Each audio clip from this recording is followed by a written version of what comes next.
a painted pony on the spinning wheel ride.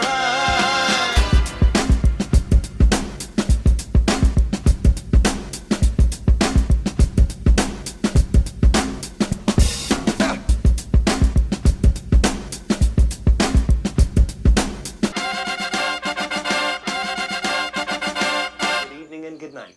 Testing. Oh, yeah, dude. Okay. So something is up. Oh, you know what? I think let's try this, okay? We were talking about Mr. Boom, okay. We were talking about Mr. Robot, and I think it took over the board, I think. Yeah, I have no idea what was going on there, but we are back. Let's try that again. Yeah.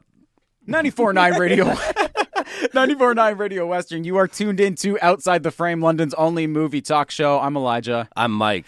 And we're here to talk about some. It's the end of October, so we're here to talk. We got to do it. We got to do it. We're usually, and not excluding today, we're here to talk about film and the culture that surrounds it. And because it's October, today we're going to be talking about horror movies. And specifically 2025 in horror movies, how this year has been, how it's compared to last year and the past few years. And then in the second half of this episode, we're going to really get into the nitty gritty of some controversial movies of the past decade or so, kind of see where we both lie in those ones and where our opinions lie. Controversial more so on the reception side, not necessarily content. Correct. Yeah. Because we could spend a whole episode talking about movies that would alter your brain chemistry, and that possibly have. But yeah, the reception side is where we're going to stay for this one. So stick around for that. That's going to elicit some heavy emotions, I'm sure, and some interesting discussions from us too. Oh, yeah. Yeah. If you want to take part in the conversation, please feel free to text us 519-661-3600. That is 519-661-3600. Other thing that we should mention, just for some good housekeeping, next trivia night. Let's go. Trivia night in October just happened last week at the Holy Diver, and it was a blast. So much fun. Thank you, everybody, for coming out. It was a lot of fun. We had a great time, and we are ready to get back into a non-themed episode. There's going to be some category themes, but not an overarching theme for November's, and it is on November 11th. Yeah, so I think we announced on the mic, like on the night, that it was going to be the 18th, but we had to do a little bit of a date change. Also to note on that trivia night, we're going to have a special guest with us. So that episode... we're going to have two special guests here in the studio. Dalton, who, if any listeners of the show will know, he's been on a few times, works at the Highland.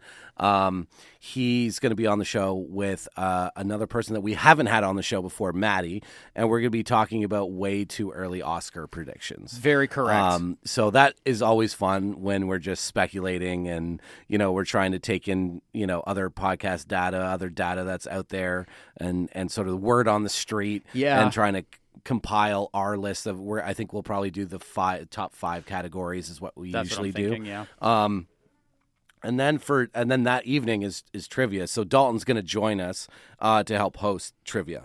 Yes, it's going to be a lot of fun. It's going to be a lot of fun. We were just talking before we got on the air about the categories that we've locked down. I'm so excited about the categories. They're so much fun. We've got some really, really good ones coming up for you. So once again, that is November 18th at the Holy Diver. Nope. November 11th. Thank you so much. See, it's still stuck in my head. Yeah. November 11th. Yes. At the Holy Diver, starting at 8 p.m. Yeah. You'll hear the ad on Radio Western about it if you're listening live. If not, just remember that. Hey, Elijah, if you can't listen live, what else can you do? Oh, I'm so glad that you asked me, Mike.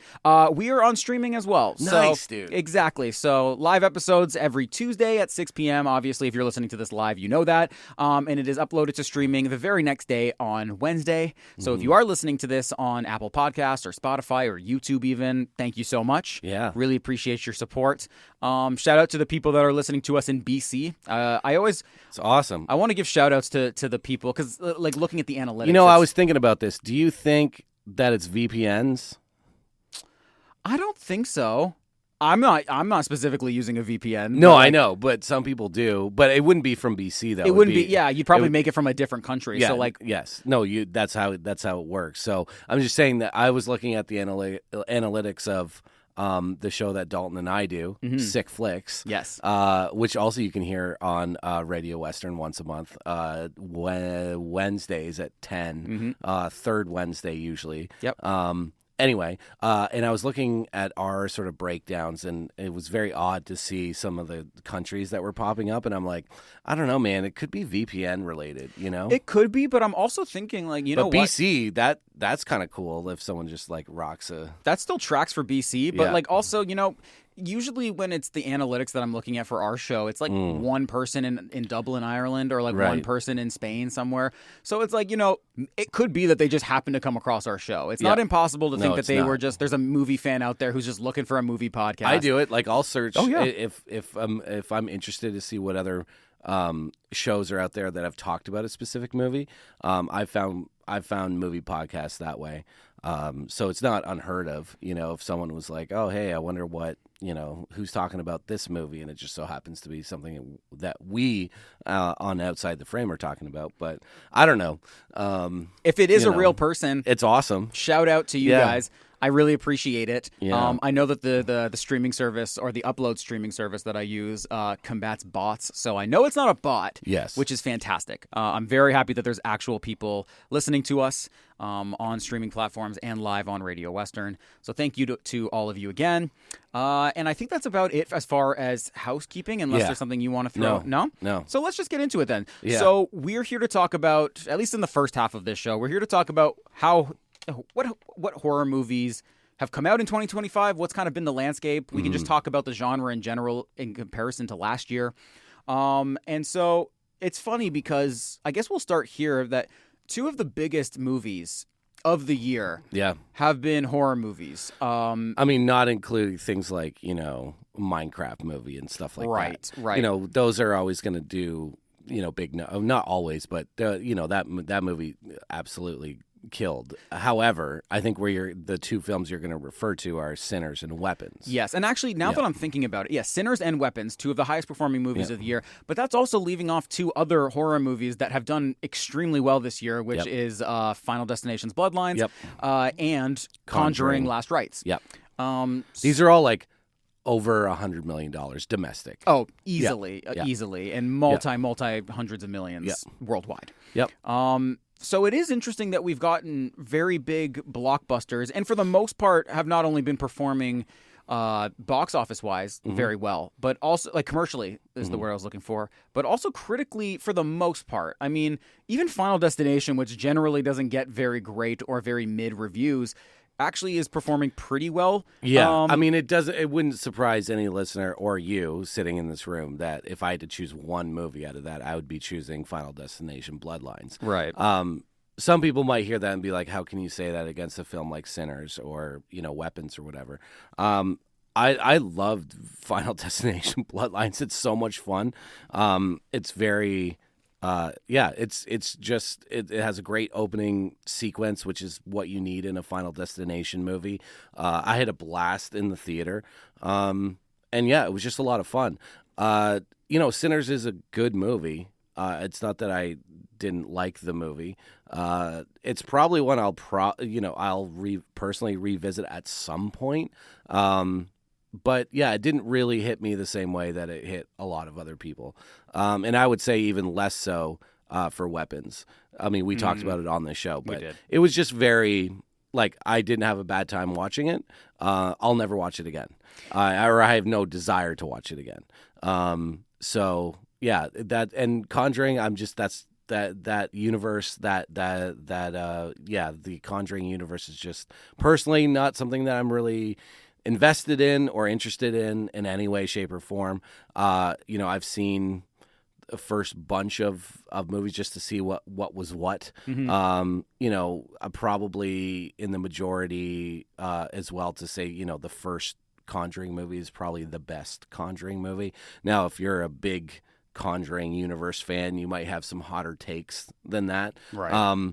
But yeah, I probably won't ever see Conjuring Last Rites. Like, I have no desire to see that movie. Yeah, So, and neither do I. It's not a movie I've seen. I don't think I've seen anything personally from that universe. Maybe since The Conjuring 2. I haven't seen any of the Annabelle movies. I have not seen any of the they're the just Nun fun movies. They're just fun. Yeah, they're fine. They're in a universe. People really like that. You know, they're very PG, so you can like. It's very entrance level horror, which I think is actually. It's very important to the genre to have films like that.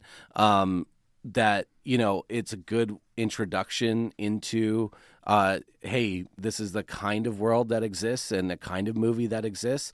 So I think it's one of the many reasons why horror has always been and will always be the steadiest and most trusted genre, because it's something where, you know, you can have these different levels of the genre, right? So that's if you're 12, 13, 14, 15, or just don't watch horror movies and you're like, hey, this might be something I might be interested in, you know, that's the kind of movie you would show somebody. It's like, okay, well, you know, what do you think about the first Conjuring? you know what I mean? Like, what do you think about? Oh, and you might get into that universe, or maybe you're more, you know, a found footage person. So you okay, well, there's a bunch of stuff there that is very entrance level before you get to, you know, August Underground, for example. Like, you know what I mean? Like, you'd be like, okay, well, here's a bunch of other stuff that's, you know, it's going to be scary or a little scary, but it's in that sort of subgenre of horror. Again, it's one of the reasons why that,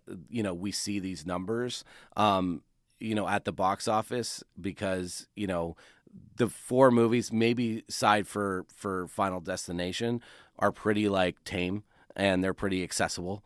You know, Conjuring, Weapons, and, you know, there's a couple moments in Weapons, sure, but for the most part, it's very like PG TV. For the most part. There's not a lot of like. There's one scene towards the end that is like pretty. It goes there like pretty well, but I mean, Final Destination is maybe the only outlier. But again, this is a 6th movie in a franchise, and they have. And again, it's not like super over. It's not Terrifier. It's not like that level. But it's a Final Destination movie, so there is some like pretty fun moments. That's what you're going to Final Destination for, is to see these over the top, and they deliver in that. There's some like all-time kills in that movie. It's awesome. You're not going for the story where necessarily, and they tried. That was my only, which sounds weird, but my only kind of nitpick about that movie is like they tried a little hard on the story. I'm like, I don't care. That's not why I'm here. Like, give me some characters I can care about, but I don't need like a whole like deep dive into like why everything's happening. Like, I don't. We gotta stop. You don't have lore. You don't have to justify yourselves. Like, just let me see like some crazy setup, you know, death scenes, and you know, and call it a day. You know. Yeah, and it seems like one of the themes that I'm noticing throughout these movies, not even like actual thematic, but a lot of the time it's kind of centered around. Like the scaring you of a horror movie is actually seems like it's taking a back seat. The Sinners, you can. I don't even think it's arguable that it's like you can argue that it is a horror movie or not a horror movie, but it really doesn't fall into those horror tropes until about an hour, about halfway through the movie. About halfway through the movie. Weapons has some like tense moments, but again doesn't really actually start becoming like a horror movie until about maybe a third to half of the way through the movie as well. So it seems like horror is almost like. I don't want to call it like a side classification, but like it's almost taking a backseat to 100%. So it's interesting, and especially with these being the biggest ones. Even another big film that came out this year that's in the horror category, 28 Years Later. I had that on my list as well. Another well-performing movie, both critically and commercially. And of course, there's zombies all throughout the movie. But again, it's more focused on. The people within, and rather than showing you the zombies or people being chased by zombies. It's another movie that, like, again, I didn't hate. I don't have any desire to watch it again. I had a great time. You know, I detested the way that it looked and the way that it was shot. You don't like films being filmed on 13,000 iPhone 14s? I mean, not in the context of that movie, no. But yeah, I like that's not a selling point to me. Actually, that's a deterrent. Like, if you have, you know, the money that those guys have, and that's how you choose to shoot your movie, I'm less likely to see your movie if that's your, you know. Now, if you're like a kid and they have $300 and they shot a whole movie on an Yeah. iPhone. That's a better selling point to me. Yeah, like Tangerine by I'm pretty sure by Sean Baker was all filmed on an Yeah. iPhone, I believe. Another example of a person that has a little bit more money than what they should. Fair and enough, fair enough. Had the Duplass brothers backing him and True. had a track record of making movies. I'm talking about like someone that's what they have. That's it. Like they can't. Okay, yeah, got you. I also that's another movie I do not like the way that it looks, but I also am not a big fan of that film as a movie.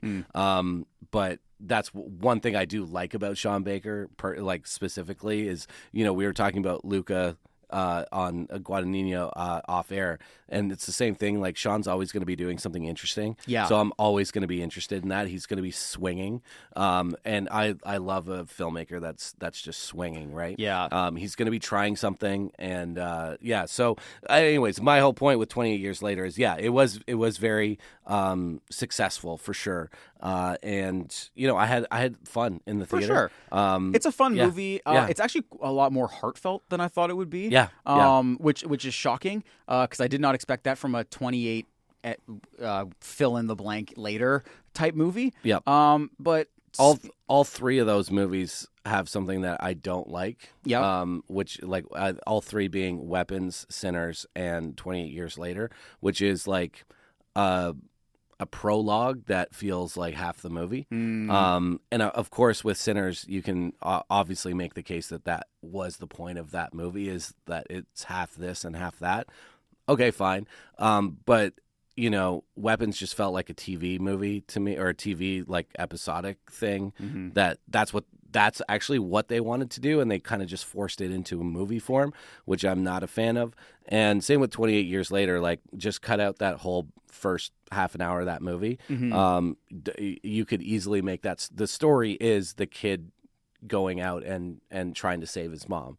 Right. That's the movie. So I want to see that movie, and then there's zombies out there. I don't need the first half an hour of that movie. I don't. So again, in the context of horror films and like Sinners is a better example of someone executing it well. Like the first half of that movie is actually quite fun and it's again paced quite well. It is, and it does have that, they're trying to do the From Dusk Till Dawn and the Texas Chainsaw Massacre kind of thing, where it feels like or Hostel does this as well, where they use like the two halves to like sort of tell the story. Like if you watch the first half of Hostel, like literally nothing happens in that movie. And it's the same with Texas Chainsaw. It's From Dusk Till Dawn is like a kidnap robbery like on the road movie. Like until it takes a sharp right turn, until it's different, and like so that's what Sinners is kind of playing off of, is that idea. But still, like I said, they all have that in common, which is kind of interesting that all of them were very successful.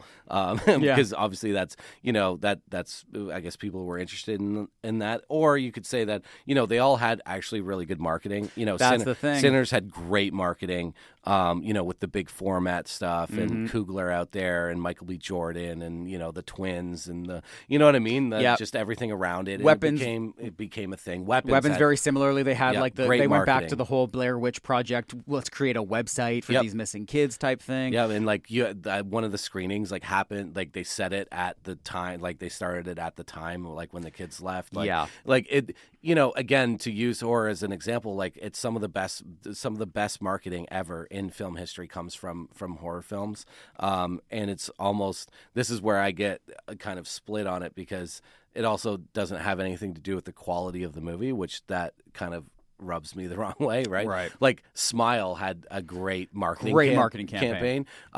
Don't know if the movie's that it's not a bad movie to me, but it's I don't need to watch that movie again, and obviously they didn't really the sequel didn't do what they thought it was going to do. So it did well commercially, but and I see a lot of just came up. I see a lot of people riding for that movie. Yeah. Like a lot of people ride hard for that, especially for the second one. Maybe I don't know. I don't think I'm missing anything. It didn't. It came and went. It came and went. Like yeah. the moment I left. The first one was like it was this big build up, and like the marketing was great, and they had people at baseball games. Oh and, yeah, it was great. It was great, and the marketing was great. Yeah, the movies themselves, both of them, they just never really really connected with me. Go ahead. I was gonna pivot Yes. to movies that don't take really interesting swings, and that would be Yeah. all of the sequels and remakes that we got I mean, this year it's as so well. funny. We're on the same wavelength. I wrote down a couple. Black Phone 2, Conjuring. right. We talked about. I Know What You Did Last Summer. Yeah, we got a new Wolfman. Wolfman, which This year? I saw the image on it. I was like, oh, interesting. That came out this year. I Forgot. work in the industry. I literally work booking movies for a theater, and I was like, oh yeah, I guess that was a thing that happened. Yep. Yeah. Yeah. I completely had forgotten it, and Yep. that's another one that came and went. Another Julie. I believe her name is Julie Gardner. In Sinners, or sorry. Weapons as well. Yep. So 2 horror movies in 1 year. Yep. Obviously, one performed a lot better than the other. I love I Know What You Did Last Summer, the first one. The second one is I'm not the biggest fan of the second one. But the first one is great. It's a classic. It's a cult classic. And yeah, I have not even watched the remake. I will get to it. I will watch it. But yeah, I mean, Yeah, like I'm looking at. I just was like, nah, dude. There's a lot of movies here that I did not get to this year. I have them listed down, but it's because none of them really stood out as either original movies or movies that just looked like they were worth our time or my time in particular. Yep. I have movies like The Woman in the Yard. Yeah, heard it was terrible. Didn't have. I watched the trailer. I was like, nah. Yeah, Until Dawn is another one. Yep. What's the other one I have here? I did actually have I Know What You Did Last Summer under that list as well. I had Bring Her Back as well. Yeah, I actually had that one on the list of like I am like personally interested in checking that out. From what I've heard, it's really dark and kind of twisted, and that kind of gets me. I'm like, okay, like that. I'm kind of into that. I'm kind of into that premise. It's really interesting. I'm okay with that, and I know what the movie's about. Yeah. And so that did, and I do like Sally Hawkins as well. So like, there was enough to bring me in. The problem is that I wasn't a fan of Talk to Me. I mean, to me, Talk to Me was okay. Like it was like fine. It was. I don't know. People were saying, "Oh, there's all this crazy," and I was waiting for all the crazy stuff to happen, and literally nothing happened. Yeah. And I was like, "Yeah, no." I felt like I kept waiting for like, oh, like there's this one scene. No, there's not one scene. Like there's not any scenes. It was fine. Yeah. But to me, it's like that film is like. I don't want to blame that movie per se, but to me, it's like the epitome of trauma porn. That's what we've come to all the way from I don't know Hereditary to Hereditary this was movie, like the real turning point where it was let's focus more on the trauma than the scares themselves. And then we'll just throw some loud noises in the dark just to make you jump, and then yes. it's really about how can we dissect and exploit this person's trauma for horror films. And I'm like, yeah, man, I don't know if that's just not personally in my taste. That's for fair. me. I am a huge fan of Hereditary and Midsommar for that matter. We'll get into it in the next segment. I'm sure we will. I am a fan of those because when it's the movie that has the turning point, it's because they've done something kind of different with it, or at least on a grander scale. Which again, we'll get into it with Hereditary, I'm sure, in the second half. But I think that Ari Aster does quite well. Now, every other movie you can tell is trying so hard to emulate what Hereditary has done to varying degrees of different results. The other ones, I had 2 more categories in here. One is the one I call not really horror, but for some reason is classified as horror. I only have 2 movies in this one. One would be Companion. Don't know why that was solid movie. I thought it was entertaining for sure. It's not a horror movie, no, by any stretch of the imagination. It's like a thriller at best, like a comedy. That's thriller. like some people were putting like Heretic. Heretic, yeah. I'm like, that's not a horror movie. That's like a thriller. It's a thriller through and through. And The Long Walk. I think because people see it's a Stephen King, they're like, horror movie. It's not a horror movie. I did see that on a bunch of lists as well. I'm like, no. That's not a horror movie. Not a horror movie. Not a bad movie by any means. Nope. But yeah, it's certainly not a horror movie. And then the last one I had was indie horror. Sure. So, but Good Boy. Good Boy. That's the one on my list because it's been a slow year for the indie horror movies. There was one that doesn't really have a release date. Did you end up seeing the movie Obsession? It was. I did not. Okay. Yeah, it was Midnight Madness at TIFF. So I had two written down because these were so far my two favorites of the year in terms of like just straight up horror films, and that's one called Dead Lover, which is a Canadian film, and it's just so. I saw it at TIFF. It was I think it was at the film festival in Halifax as well a couple weeks ago. But yeah, it's made by like a theater troupe, and it feels it just doesn't feel like a normal movie, like, or it doesn't feel like it's not shot like, it's not acted, it's very over the top, it's very twisted, it's very like not for public consumption, but it's great, and it's just a lot of fun, and it's funny and quirky in the right way, and so that would be like Canadian indie, if I can give you that. 100%. Does that have a release date for? No, they're just kind of running the festivals right now. So like I said, it played at TIFF, but it's one of those like down the line TIFFs. Yeah. TIFF, but I always try to see one or two kind of off the beaten path, like kind of twisted movies, if I can, when I'm there, and that's one of them. The other one, of course, I did bring up on the show, not in my TIFF, in our TIFF recap, but is the film called Love My Son, and I'm saying love in place of another word. Yeah, that again, that film is not for public consumption at all. It is. I didn't know that was a horror movie. I mean, it very much is. Okay. Like, yeah, yeah. It's in the, it's absurdist and right, extreme and way over the top and gore and a lot of other things. There's a movie that I think it's playing at Forest City actually, and people were really excited about it. Forest City Film Festival. Yeah. And I can't think of another, but it's Blank Toy. So blank being the F word, toy. So that also has been getting, like, in terms of independent stuff, that's getting a little bit of love and support from being like, hey, this movie's pretty sweet, like, check it out. Again, these films are not for like normal people, right? if I can say that, that's why you love them so much, though. Well, that's not the only reason, but that is a reason. Is that they're made for a very specific audience, and I was just talking about it last night with a few guys, and it's so weird to me. It'd be like if, it's like if you read the description for The Notebook and watched the entire Notebook, and then were angry that you watched a romantic comedy. Right. Like, okay, but you knew it was a Nicholas Sparks movie, and you knew what the story was, and you're sitting there in the movie angry that you're watching a romantic comedy. That's like people reacting to Love My Son as being like a quote unquote bad movie, and I'm like, yeah, but you like.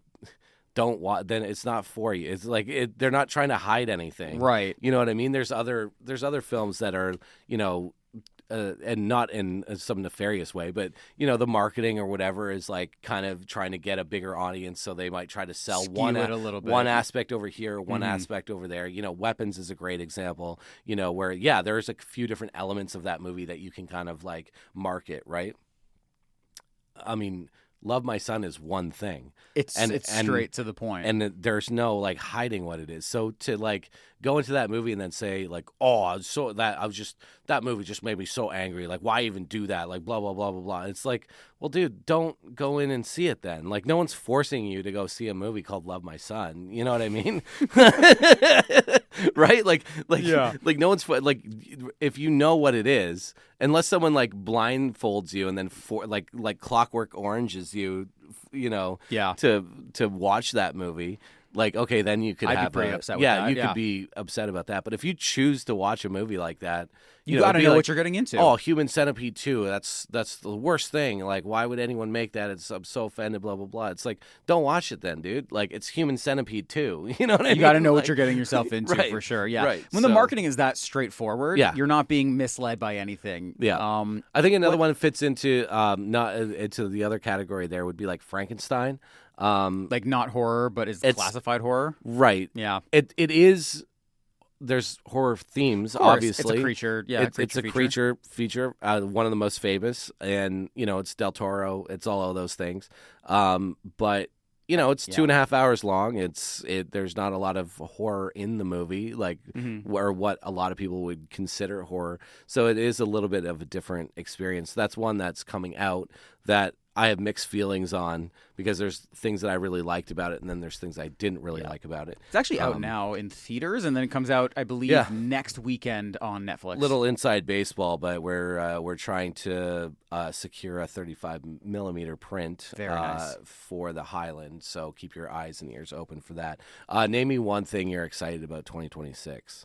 Name me one film that you're excited, if you can think of one. One film in 2026. That's horror film related. in 2026 that I'm excited about. Yeah. I'd have to think about that. Okay. I'd have to think about that because There's one coming out in February that I'm just what's it? What is it? Scream 7. Give me a new Scream movie. Really? Give me Still. Oh yeah. Damn. Well, I mean, they've had a lot of problems with getting this one off the ground. That and is stuff. true, yeah. But now everything's back on, and it's coming out in February. They've released the date and all those things. Give me a new Scream movie every year. Put it in Dumpuary, or Yeah. put it in February. Give me like that.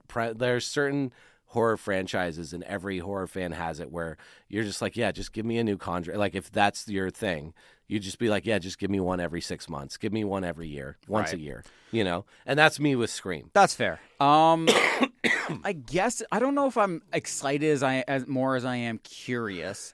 I am interested, obviously, in how the follow-up to 28 Years Later. Right. Yep. The new one, The Bone Temple, which comes out in January. Yep. Directed by Nia DaCosta. Nia DaCosta, yep. Yeah, who did the Candyman remake, which I Very wasn't bad. which I wasn't crazy about. It's very bad. And also did The Marvels, which I have not seen. No, and I won't ever see. Yeah, won't I ever can't see that myself movie. watching that either. But I am curious to see what Danny Boyle and Alex Garland saw in her direction that would put her in the director's chair for this one to follow it up. And it's still an Alex Garland script, so there's still potential, I think. Jordan Peele's movie is supposed to come out next year as well. Yes. So also excited about that. I have no idea what it's about. I don't think anybody knows what it's about. He probably doesn't. Yeah. But if he wants it to come out at the end of the year next year, he's got to figure that out soon. Better get on the horse. Yeah. Any final thoughts on this year's horror films before we cut to commercial break? Just back, like, kind of comparing it to last year. Obviously, this year, from a box office standpoint, from a popularity standpoint, is just absolutely killing it. So it's a very healthy genre right now from a commercial standpoint. From pop culture standpoint, these films are hitting. This is what's hitting. Pop culture, you saw it, a little bit with Long Legs and stuff last year. That was last year, right? That was earlier this year. Oh no, that was 2024. Yeah, it was 2024. But yeah, that's kind of just what's hitting though. Is and that's great. And as long as there's stuff at the top that is making money, that means hopefully that they'll always be kind of like the underliers and the stuff for the stuff for the weirdos and crazy people out there too, because that's what a healthy genre is, right? And we did not even touch like all the Shudder originals and that's like right. all the the VHSs that come out and like every year and like all this kind of stuff. I mean, Shudder, that's all they do. Yeah, that's all they do. And that's as far as I know, there's not like an action, just an action based streaming service. There's a horror. There's lots of. There is a big horror based streaming service. That's all they do. They acquire movies. They put out original content. Content. I'm doing air quotes. And that's great. So it's a healthy time, regardless of what you think about the varying levels of quality. So. Fair enough. We're going to cut to commercial break, and then when we get back, it's time to get into some of the more controversial modern horror films from the past decade or so. Don't go anywhere. You are listening to Outside the Frame, London's only movie talk show. We will be right back after these messages.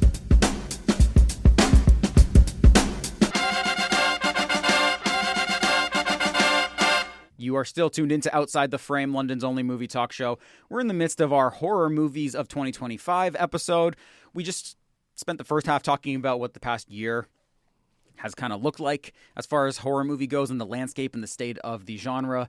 I thought it would be interesting to talk about some controversial picks in this second half from the past decade or so. And the reason I thought this would be interesting was because, Mike, in general, you have very strong opinions. Oh, yeah, I totally do. But in general, yeah. you're a huge lover and fan of the horror movie genre. Yeah. And so... I'm also very critical, though. But that's the thing, Yeah. right? You have high expectations when it comes to horror movies. Yeah. Movies in general, but horror movies as well. Yeah.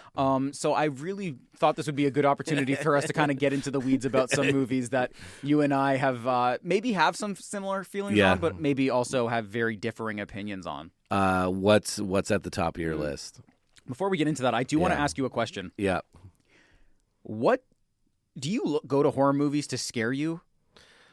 What scares you in a horror movie? That's such a great question. I just rewatched The Ring.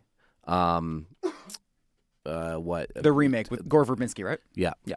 I got the 4K and Nice. it looks great. That's a movie that truly scared me the first time that I saw it. Like I was like, oh, this is really I don't feel good after watching this movie. Right. And and I've seen it a couple times since or whatever. The movie came out in 2002. So I was 17. So yeah, I've seen it a couple times since then. But I threw it on because I was like, I got to see I just wanted to see it in 4K and on a nice television and all that kind of stuff. And during the viewing of that film, all I was doing was counting the amount of times he pulled focus in scenes, or how many times he was rack focusing inside of one shot. And I still really liked the experience of watching the movie. I don't know if it hit quite as hard, but as the first time that I saw it, but it still was very enjoyable. Loved the way that it looked, but I in no way, shape, or form was scared at all. Right. So I'll tell you this. Okay. I like the feeling of I like being uneasy. Mm-hmm. I don't know what's going to happen next. That's something I really truly look for in all movies, actually. Not the uneasy feeling, but something that's unexpected. Whether that's and not just, I don't mean a twist. I just mean story wise, it goes into a direct or it's telling me about something that I'm like, oh, I didn't see that being part of this movie. And it could be small or big in terms of what those things are. But I think that's something I look for. And inside the horror genre, if you add in sort of that uneasy, gross feeling, right? That's the sweet spot for me. So if it can be Martyrs, I'm like, yeah, dude. Oh, that's you know that what I turned mean? to 11. Yeah, but does that movie scare me? No, but it depresses me. Right. It makes me not feel good. Yeah. And I realize I don't want to turn this into a therapy session, but yeah, that's what I'm looking for. That's what you're looking. Fair enough. Yeah. Yeah. If that's what does it in the movie, that's exactly what I was asking. Yeah. Well, and that's one aspect. The other aspect is the aspect of seeing. A great example is The Substance. I've never seen a movie where someone pulls a chicken leg out of their body. Belly button. Yeah. Yeah. And I was like, "That's awesome." Because it's so you feel that's great. Real weird. That's amazing. A person thought of that, Yeah. and then wrote it down, and then convinced people to give them money, and then put actors in it, and then had many meetings about it, and so many people were involved, and then pulled a drumstick out of a person's belly button, and I'm like, that's awesome, dude. Right. I'm just so I've never seen that in a movie, exact particular thing, and that's another thing that I look for is on the opposite end of things is something that's whether it's satirical or absurdist or surrealist or just something that is I'm like, wow, I've never seen that. That's awesome. And usually it is drenched in some kind of humor, whether it be hyperbolic or, like I said, satirical or whatever. But it's got to be, I like the funny, Human Centipede 2 is really funny to me. Mm-hmm. It's also very unsettling and very disturbing, but it's also really funny to me. That's kind of know where what I they mean? lean into it a little bit more so than the first one that tries to play it straight as like Right. as a psychological twisted horror movie. Another great example is like Evil Dead 2. It's like Evil Dead 2 is one of the most creative films, not just horror films, but creative films ever made. It is so creative. Right. And it's so well executed. And they do it in a on a very small budget with people that you've never heard of, unless you're, you know what I mean? Like, it's, Daniel Day-Lewis isn't in that movie, but give me Bruce Campbell, like, fighting with his hand like that all day, dude. Yeah. All day. Oh, Again, absolutely. it's absurdist, it's over the top, but it's the creative part of that really gets me. For sure, because So- especially as somebody who watches a lot of movies, a ton of movies, Yeah. it becomes a lot harder to surprise you, and it Yeah. becomes a lot harder to see something that you haven't seen before. So that's why I get really like just my eyes glaze over if there's a 35-minute, we're going to tell you all about, this person's, trauma and nothing's going to happen for 40 minutes. I'm like, okay, dude, but Reanimator is like 84 minutes long, Right. And it's awesome. Like every minute is awesome. Right. So what are you doing for 40 minutes about doing nothing in the movie? Mm-hmm. And then the movie gets going and I'm like, okay, well, don't show me that then. Like Yeah. that's just stupid filmmaking. Okay. I don't like that, Fair enough. Some people like that to be immersed in the thing. Okay, great. So take that, put it on TV, and then I don't have to watch it, But that would be my my take on that, and it's not in the context of something like we were talking about in the first. It's not doing the From Dusk Till Dawn thing where it's very purposeful. Like even Sinners, for example, I wasn't like, oh, this. No, I like. Everything was telegraphed. I knew I could see what was coming. I didn't hate it. I was like, just because it wasn't a horror movie for the first half of the movie, because it was just very intentional. It was well executed. It was like someone thought about it, When I feel like someone just wants to make TV, I'm just like, dude, get out. You know what I mean? Like, just, I don't want that. You don't want that on your silver screen. No, I just come back like, I'm telling you this, I've said it, I'll say it a million more times. I've said it a million more times on this show and in person. If your horror movie is more than 90 minutes long, you can, go to, you can, The amount of ways you're trying to not stay correct say, on but radio. don't do that. Okay. 90 minutes, dude, or less. Wow. 90 minutes. That's a hot take. It's not. It is though. Like that's like a hot take to have. All the top 10 of the best horror movies, 90 minutes or less. I mean, you could maybe give me 98 minutes or less. There might be some that might tickle 137, 138. The Exorcist is like 2 hours. Yeah, and it's great. It's great. You're not putting it in a top 10. I mean, maybe if I had to make an all-time list, sure. Like, that would. It's not. Bro, I'm not saying the that's Substance is 220. Yeah, it's awesome. So there's the outliers. But, there are the outliers. But there are exceptions. But I'm saying that, like, dude, 90 minutes. Give me 90 minutes. Fair. Like, would I? Like, was The Substance my favorite movie of the year last year? Absolutely. Is it a great movie? Yes. Have I seen it twice? Sure. If that movie's 90 minutes, I've probably seen it 6 times. Fair. You know what I mean? Yeah. The older you get, the more you want just to conserve your time. Like it's not even about that. That's what it's about for me. Yeah, like, for me, it's not about that. I don't dislike a long movie. It's just like the best example is like Terrifier 2. Oh like, my God. 2 hours and 18 minutes, oh dude. My God, for that a movie slasher is so gore fest. long. And there's some great sequences Sure. from a gore standpoint. Sure. If that's what you're into. Yeah. Great stuff in there. 2 hours and 18 minutes, dude. I don't need lore on how he became a It's not even about that. Just the movie's just too long. But a lot of it is dedicated to that, It is. right? Yeah, So there's it's like, that, but give me 90 minutes. for a 90 movie minutes. like that. Yeah. For a Art movie the Clown for 90 minutes. Yes. Give me that. Speaking of long movies Yeah. and short movies, Yeah. the first controversial horror movie that I wanted to get into, Yeah. which again is more of like a psychological horror, but it Yeah. is kind of like a slasher film at the same time. The House That Jack Built. Yeah. Lars von Trier film from 2018. Really like that movie. Yeah, this one Yeah. has again on the reception side, kind of pulled in different areas. Some people say it's a masterpiece. Some people say that it's just too long and it's too brutal and it's just like too much in general. You know, overindulgent is a word that gets used pretty often with Lars von Trier, especially with this one. I actually quite enjoyed this movie. Yeah. I think that it is 2.5 hours long, or 2:40 even maybe. Yeah. But I think it uses that time well. I think, and I honestly, like, to be honest, I really wouldn't consider this a horror movie. I just don't. No? Like, I guess, like you said, psychological horror maybe, but this is like an exercise in something else. It's not, and I guess I'll back up. The thing is, if it like. The Exorcist is not a slasher movie. Right. It's not a gore film. It's not, it's different than a Friday the 13th film. Yeah. You know what I mean? 100%. So it's doing something different. Therefore, it is, I can accept the fact that movie's 2 hours long, right? Because it's not that, and in the same way, the house that Jack built isn't that either,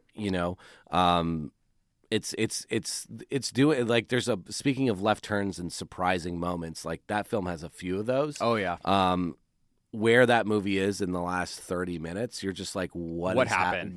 Where am I? What? But then if you watch it again, it all kind of makes sense as it's playing out, because he's giving you these snapshots, and he's like, there's this conversation that's happening. Then you understand why that conversation's happening, and it is a well put. I really like the film. I don't know if it's a quote unquote masterpiece. I believe his masterpiece is Nymphomaniac Volume 1 and 2. I think that's that's about as Lars von Trier as you can Lars von Trier. You know what I mean? Fair enough, yeah. Now you could point out some other more critical / cinephile type films, like Dancer in the Dark, like a Dancer in the Dark, sure. Yeah. And there's a few of his that maybe go more in that category, but I mean, you can't get more insane and over the top and hyperbolic than Nymphomaniac. Like, that movie is, like, speaking of long movies, I've watched the director's cut like a bunch of times. That tracks. That movie, it's like 6 hours long. Like, Dear it's, God. yeah, it's because it's in 2 parts. Well, it's not 6 hours, but both parts are over like 2 hours long. Right. And it's a depraved movie. 100%. Like both parts. Yeah. So I do like the house that Jack built for a variety of different reasons. I think, like you said, I think it's structured very well. Movies that are structured the way that one is, like usually in like different parts, and it like emphasizes what part it is, can be very hit or miss for me. But I think this one does it, like you said, in a very clever way. Yeah, I think Matt Dillon is really good in this movie. There's like some genuinely. When you try to blend horror and some comedic moments, it can really get messy. But I think Lars von Trier, there's a particular scene where he has OCD and he cannot remember for the life of him if he's cleaned up the house after he's murdered someone. That's right. Well, and so he keeps going back in to scrub it, and then he gets in his car. And then he envisions blood under the carpet, so he goes back in, and he has to keep going back. And it's really funny, and it's played out quite well. It's very dark, but very dark, but very funny. Yeah. And so it balances a lot of those well. And so I think that one's that one definitely have like a in terms of reception, definitely was a controversial reception. Pretty sure it got booed when it premiered at Cannes or Venice or something like that. Yeah. Which tracks? That tracks. Most of his movies do. Yeah. That's the first one on my list. Do you want to give one that you have on your list? Long Legs. Oh, we're just gonna jump right into it, eh? Why not? Why not? It's a half-star movie. Damn. At best. Here's the thing. It's barely a movie. Here's the thing. I quite enjoy this movie. I don't think it's a masterpiece by any stretch of the imagination. Yeah. I think this is a 3.5-star movie. Absolutely not. What is okay? Who should go first? Who should go first here? I'll say something positive. Sure. Okay. Why don't we start there? Let's do it. I really like the opening sequence. Great sequence. Right? Great sequence. And it's something that a lot of like horror movies, regardless of budget, if it's $1,000 or if it's 10 million or 100 million, you have to have a good opening sequence. I just brought up The Ring. Great opening sequence. It's the way that it's shot, the whole setup. It's like it's a great opening sequence, right? And that's what Longlegs had, a great opening sequence. Yeah. And I was like, oh, like this might be like, man, maybe the hype is, maybe it's gonna live up to the hype, because that was a pretty like cool opening sequence, and I'm kind of, if that's what Nicolas Cage is gonna be doing, like, hey, I'm kind of in on this. Right. I would say maybe less than 15 minutes after the opening credits, I was like, this might be one of the worst movies like ever made. I want to get into why, because eventually I accepted in the movie that this was not a story movie, that the script was not going to go anywhere interesting, But people were making it so. See, that's crazy, because for me, this is a vibes movie entirely. I think that if a movie can make me feel unsettled and make me feel very off-put, I think it's doing something well. And you I can think get that from a 2-minute video on YouTube. You know what I mean? Like, sure, but like, I mean, if I'm in the movie and it's a horror movie that is trying to do that, it's doing something successfully. And so it actually did make me feel very unsettled throughout part. Made me feel unsettled too. I was angry that I was there. And here's the thing: I know I've had this discussion with you, and I know that Dalton, that we've mentioned already on the show, is an all-time Oz Perkins hater. I think he might hate this movie more than I do. Well, he just hates Oz Perkins. He does. If Oz Perkins has one hater, it's Dalton. If he has zero, Dalton is dead. Yeah, you know, like, that's right. Like he hates personally, I wouldn't go as far as Dalton necessarily on this one. However, I'm not a fan of his work. So, that's not to say he won't have a good movie. I always hold out hope. I don't think he's had one yet. But yeah, this experience, like, one of the things that really bothered me, because I don't understand why the decision was made, and this is an actor I really like, the young lady from It Follows, Miike Monroe. Miike Monroe. I think she's great. I really like her in It Follows. Speaking of movies that are coming out next year or soon, They Follow is supposedly announced that they're starting to shoot at the beginning of next year, so that's exciting. With her and the same director as the original, and she is unapologetically doing a Silence of the Lambs like Clarice impression in that movie. Like, it's not even that it's not subtle at all. It's not even that it's not subtle. It's like, this is what I'm like, with the accent, with the manner, like, and I don't think that was her choice. Right. Because that's not something, like, that would have to be something that's either written in or told to her from the director. And that's a why. Like, what are you doing? It's a wild choice when you want to, because here's the thing. And when you do something like that, my point in bringing that up is that's a microcosm of the problem with the rest of the film. Okay. So, because here's the thing is, like, there are numerous, and I think the marketing did this a lot, which was a poor decision, constantly comparing it to movies that you are not as good as. Right. So you're constantly and not even reminded. anything like. Right, exactly. Nothing like. Exactly. But like, and then why bring that up then at that point if you're not going to, or like, why make it a reference point in your movie if you're not going to? And I understand that criticism. Are very you going to well. win the 5 biggest Oscars and sweep the Oscars as that long? If it's not, maybe don't compare it to that. Right. I understand. Know what I mean? 100%. Not that Oscars are like the end all and be all, but I'm just saying that, like, maybe don't do that. You know, maybe that's setting an unfair expectation to the movie. With that said, it still worked on me. Yeah. It still worked on me. I don't think it's a perfect movie or like a great movie even. Yeah. But I think I enjoyed myself throughout it. I hated it. I know you did. I hated it so much. I hated that people think that they like this movie. Right. That's another thing I hate about that movie. Yeah. So you think that I think I like this movie, but I actually don't like this movie. Correct. How so? How so? Because like, I've convinced myself that I like this movie. Yeah. Why?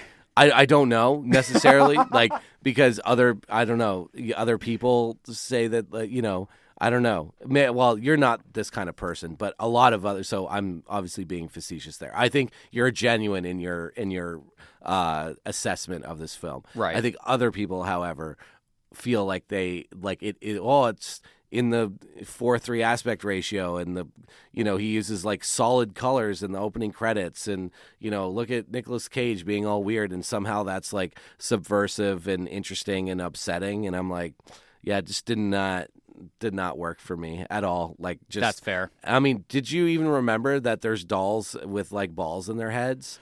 Like, that's part of that movie. Was wild. Like, what a choice. Again, and they're not just balls; they're the devil in those balls in right. the head. And I mean, again, he's riffing off of Phantasm. Okay, fine, but like it goes back to the old like I almost swore there. Tell a visual story, right? Like I just. For me personally, I don't buy into the whole, like, it doesn't have to be about anything. Like, it could just be nothing. I don't buy into that. And in the same way, you could say, like, well, yeah, but you like Gummo. Well, that is about something. There is a story there. There is. And there is a point to that movie. And, yeah, it might not be a traditional narrative. And I'm not saying every film has to be a traditional narrative. That's not what I'm saying. But the visual storytelling and what Harmony's doing in something like Gummo is on a level that Longlegs will never achieve by throwing in a shepherd's pie of, I really like the ball, like the little ball things in Phantasm. Let's throw that in there. Let's throw Clarice in there. Let's throw, Nicolas Cage, and we'll give him this crazy backstory, but we won't tell anyone. And then I'll tell people in interviews, and then like it'll make the movie. And like you're just it's the shepherd's pie of like, and that's just not a mark of a good filmmaker. It's not a mark of a good visual storyteller. It's not a mark of someone that has any talent whatsoever. Just throwing a mash of things into and being like, look at how awesome it is because I can do all those. It suffers. Honestly, it's very similar to Maxine.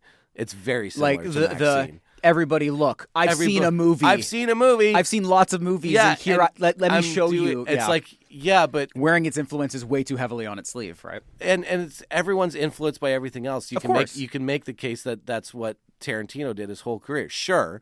However, he did it with style. Okay. Bro. Yes, you can say, Deliverance had a particular memorable scene, and he used that as his, marker in Pulp Fiction. But the context of Pulp Fiction is much different. So it makes it's set inside of a world, and it's a story of other characters. That's a way different thing. And believe me, Longlegs is not Pulp Fiction. Okay, Maxine is not Pulp Fiction. Also, none of these people can write dialogue or have. It's like they've never heard people talk before. Like the dialogue is just reprehensible in Longlegs. It's like people just don't talk like that. None of it really made any sense. And I just don't buy that as being a reason to like something. It's the David Lynch syndrome, and I mean, we could get into David Lynch on another show, but I mean, he's again, not again, but he definitely is a somewhat exception in a lot of ways.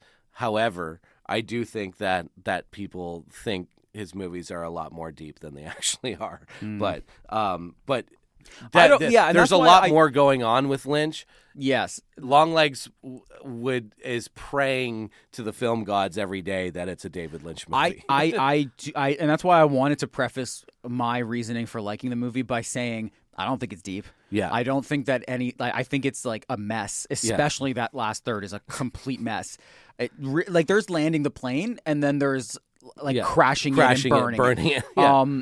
Which this movie does. Yeah, but the vibes of this movie are unsettling, and it unsettled me. Yeah. Nicolas Cage, an actor I love. Yeah. And he actually, even though it borders on goofy. No, it doesn't border. It is goofy, dude. It works for me. Dude. Yeah, that's crazy. That's so crazy. And it worked on me. I don't know. That's all I got to say about that movie. Yeah. Let's get at least one more in here before, because we've only talked about 2 movies. That's gonna happen though, dude. Yeah. With this, like, do you have a really controversial one? Do we just 1, 2, 3 start yelling at each other about Get Out? That's the thing with Get Out. We need like a 2-parter, maybe. Yeah, exactly. I mean, I would say that one wasn't really controversial on its reception. Initially, yeah. It was more so people like myself who were like, I don't think this movie's good, but if I say it out loud, people will like literally like burn my body. So Yeah. I don't know if I could say that. The Halloween remake. Oh boy, Yeah. a movie I don't Yeah. like it's- at all. Again, Don't like it. fantastic opening scene. Michael in the, with the chains in the whatever, the, I don't know what. Like the what- prison that- yard Yeah, or- the prison hospital yard thing. Look at it. It looks amazing. It's a great. I saw The that opening build-up, scene. The yeah. build up. I was like, oh, this is cool. And then again, within 10 minutes, So it's- quickly. it's like, oh, this is really bad. Yeah. yeah. Let's So spend some- like 30 minutes with Jamie Lee Curtis's family and why they hate her now. Like, It's like, dude, Bro. what are we doing? and it's like, was what it are was we it an doing? R-rated movie? Because I feel like the kills were not that. No, it's not that crazy. They're not that. And they like, made 3 of them, and they all like made a lot of money, and they Yeah. just honestly just kept getting worse. Like That's crazy because I But think people the first one's a do, bad, you know, bad. my one little asterisk with this is that if that's your first experience to a horror movie and that's what gets you into horror, I Sure. give that a pass. But however, those movies are really bad. Those movies are rancid. Yeah. So that I just, Hereditary. We could do probably an hour on Hereditary. Easily. There's some really good things that I like about that movie, but overall, not really a fan. I think it's a lot of trauma mixed with loud noises and then a terribly lazy ending. So that's a really short criticism Yeah. there. Fair. However, Skinamarink? Skinamarink is interesting. It's at least something that's I hadn't seen before. I don't. It's not again a movie that is very much like nothing happens in. Sure, it didn't really do too much for me. However, guy did it for like $15,000. That's the thing, it's right? Like 75 minutes long. Yeah. You know what I mean? Like it's not going to Yeah. waste your time like with all this other. It is exactly what it says. That if you're looking for that experience. It doesn't float my boat. No, but, but I appreciate the. I really appreciate the swing that this movie. swing. Yeah, Again, 'cause- low budget. Yeah. We're not talking. He didn't have 5 million. He didn't have $1 million. He didn't have $500,000. which is why like 15,000. each shot is like 5 minutes long Right. of just nothing. Nothing, You know? yeah. So like and I get what it was going for. Yeah. But yeah, I can't recommend that movie to anybody. Can and I recommend 2 movies? recommend 2 movies? Go ahead. Coming up to Christmas, there's a great little missed film, I think, of the last 10 years called Better Watch Out, which is kind of like if Home Alone was a horror movie. And it's a lot of fun. Yeah. So I thought I would, bring that film up. Also, Coralie Fargeet's first movie, Revenge. Is her take and the sort of female filmmaker take on the revenge genre. And if that interests you, if you were a Substance fan or want to see where Coralie came from, or like as in like her first film, would highly recommend that. And that gets by a lot of people. That Revenge gets by a lot of people. So just be forewarned that that movie is like not for like normal public consumption. Yeah, but you got to know that from the director of The Substance. Like, you Yeah. should know what you're going in Yeah. for. Yeah. Yeah. Okay. The only one that I could think of to recommend that I think may have missed people, it came out last year. It's called In a Violent Nature, Canadian indie. You know what? Just from the Canadian indie side of it, I think it's worth recommending. And it takes a pretty unique approach to the genre. I don't think it works entirely, but I think there's some really cool kills in the movie. There's one in particular that's quite. You're talking about The Hook? Yeah, it's a pretty lot of good. fun. A lot of fun. My friend Rye Barrett plays the lead in that film. Very nice. And as in like the killer. And he is a journeyman in the sort of Canadian indie scene, as in like in the NFL they call them journeymen if they're a quarterback that kind of plays for, let's say, 7 teams and just has this like career of kind of going team to team and just always being good, but never really finds it is just and is in the league for like 20 years, Yeah.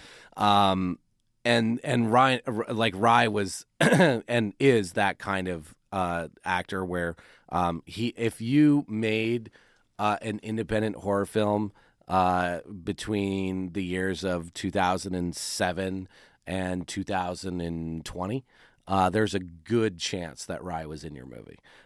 He was in my first film. Very interesting. He was in many people's first films, not just first films. He's done other stuff too. Worked a lot with the Black Fawn guys on a lot of different projects as well. See the Black Phone guys? Black Fawn. Gotcha. Fawn. Gotcha. His dream was to be like a Jason. Or a Freddy. Which is kind of what this movie completely and, embodies. And that's what he was working his whole career towards, is kind of getting the status of what In a Violent Nature did, which was, to get him to conventions and to be the sort of killer from a franchise. And this will be a franchise. They're the next, I believe next year they'll they'll probably release the second one next year. And and the success of that movie, I mean, it made they shot it for like $250,000. Again, it was the guy's first movie. Like I said, he's a journeyman. So all he was doing the thing that he loved to do, which is to be a guy in a horror movie. Yeah. That's and he's kind of a bigger, tall, very muscular dude. Muscular dude. That was and is his dream, and that's kind of how he approached everything. Was just to, that's what his dream was. So, and I mean, he's been in other projects and stuff like that too, not just horror films. Yeah. However, that was his dream. And so to see that kind of play out, in that way where it was, he had been in so many. If you pull up his IMDb, it's just bet, yeah. It's insane how many projects this guy has been on. So to have one, and he started acting in 2006 with Chad from Black Fawn, and they made their first movie. I want to say it was 2006. And so that's almost 20 years. And you know what? He finally got it, and to see that is really cool. That's the reason I recommend this movie, mainly because it is Canadian. I wanted to recommend like a support Canadian indie movies. And there's some cool kills in it, and I think it's an interesting swing at the very least. I don't think they all work, but I think it is a very interesting movie. That nonetheless. movie would have worked better if they stuck to the rules that they set in the movie. I know exactly what you mean. That's all the time we have. So thank you so much to everybody for tuning in to Outside the Frame. Tune in next week. We will be doing our part 4 of the top 25 movies of the past 25 years. It's going to be, we've got some fun. It just gets more fun from here. So thank you so much for tuning in. We'll also be joined by Sam, of course. My name is Elijah. My name's Mike. Go Birds. And we'll see you next week. Take care of yourselves until then.